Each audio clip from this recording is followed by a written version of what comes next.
Hello, everyone, and welcome to our Friday CHRO Series podcast. Today I'm here with a very special guest, Craig Haydamack.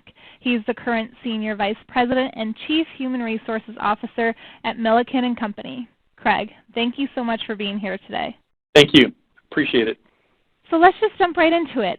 What would you say are the most important ingredients in becoming a high-potential, high-performing HR leader? I think there's a couple of areas that are really important if somebody's moving up through their HR careers that I think will really help them over the long term.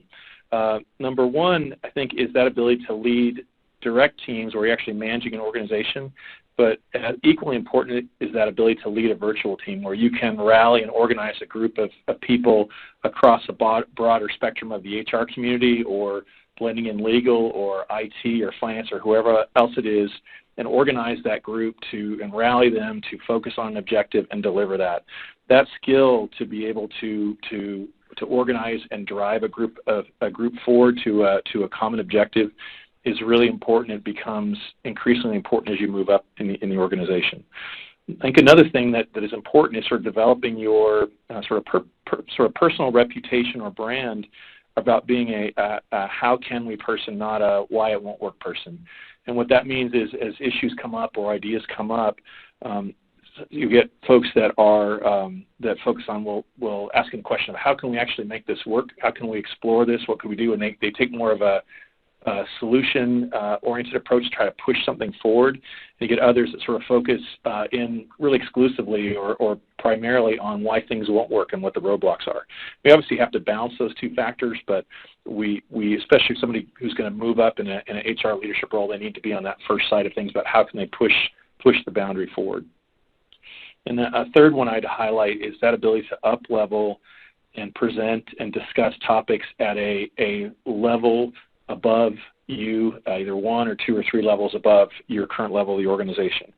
And one of the challenges that I think folks have as they're moving up through their career is that they will engage with a senior audience on a topic, and they'll tend to focus in on presenting, a story of here's all the work I did, and let me show you all the work I did and what was behind the scenes here, versus thinking about it from their audience's standpoint and focusing on what the audience needs to hear and what they're interested in, what their perspective is.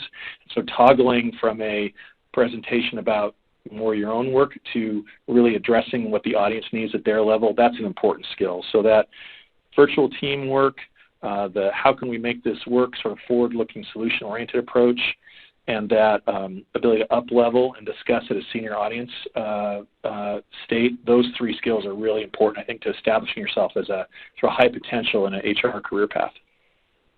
And if you were advising a mid-career professional on career development, what advice would you give them in order to become a highly impactful CHRO?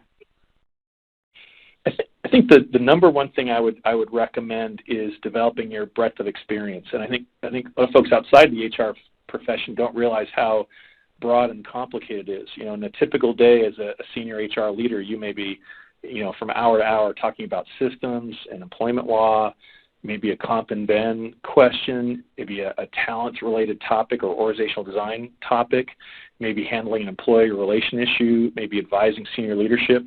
And so I think is that those senior HR leaders are able to toggle between different topics very quickly and shift gears and move fluidly throughout those areas, which can change, hour to hour throughout the day. So I think really building your breadth within your role, volunteering for extra assignments, doing rotations, and getting exposure to as many different elements of HR as you can, that will really pay off over the long term and kind of prepare you to be able to be in one of those senior roles that requires all that variety of experiences to be successful. As a CHRO, what is the most important attribute you must possess? I think there's three that I argue which are the most important. I'd say number one is understanding the business and be able to make an interpretation or a connection of the business needs and the business direction into the workforce needs and implications and challenges. and be able to draw that direct line between those two subjects. I think the senior HR leaders and CHROs have to sort of live on that line, or the most successful ones live on that line where they're kind of 1 foot in the business and 1 foot in the workforce HR environment. So that piece is really important. Studying the business, really getting to know the business strategy and the direction, the terminology, and some of the factors there is important. I think the more you can study that business side and start to see patterns and connections back to the workforce implications, the more effective that you'll be. The second one I'd highlight is, I think, really good HR leaders at any level have a genuine care and interest for their employees and the workforce and how people are developing, what kind of experience they're having working for the company, the organizational health. Is there an environment of fairness and trust and integrity, inclusion, all those elements of it? So I think on one hat you have to wear that business hat, and the other one you really have to be that caring advocate for the workforce.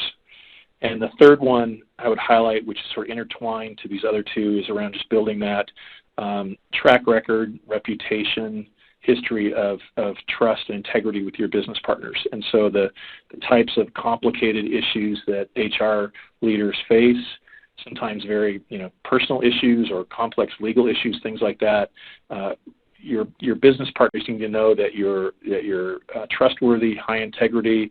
You're going to make very thoughtful, considerate decisions as you go through and face these different challenges. So I think those three things, that business understanding, that genuine care and interest for the workforce, and the trust and integrity, I think all those three are weaved together, and really, if you can do those things well, we'll make a very strong HR leader. Any other advice you'd like to provide up-and-coming HR professionals? Sure. One other thing I would highlight, or maybe a little bundle of skills that I think are really important, and they're really important ones to develop early in your HR career, and really any career path, but I'd say are maybe underlooked, underappreciated in HR sometimes. Number one is that attention to detail and digging deeply into a topic, where whatever that topic may be. Like today, for example, we're all facing, the COVID situation, the CARES Act, and that requires a lot of attention to detail on employment law and testing and safety and all those types of issues. So really getting used to really digging into the details and understanding those is important for your effectiveness. The other one that I think is very important, and I see patterns of folks that are very successful in moving upwards in their HR career, that they're very comfortable and effective with data and analytics.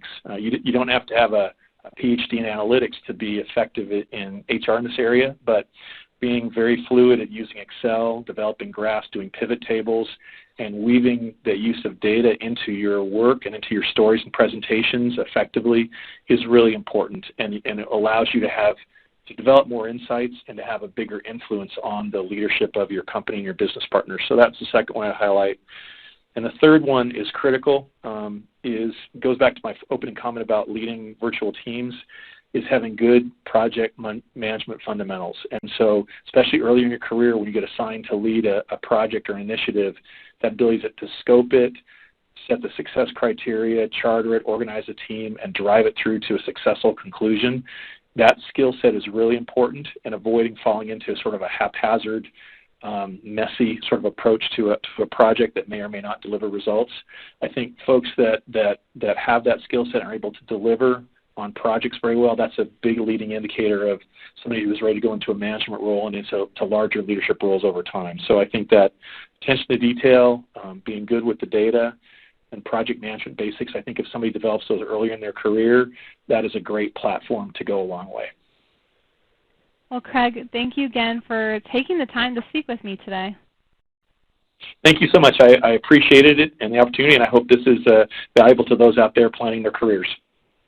And please stay tuned every Friday as we talk with the industry's top HR executives.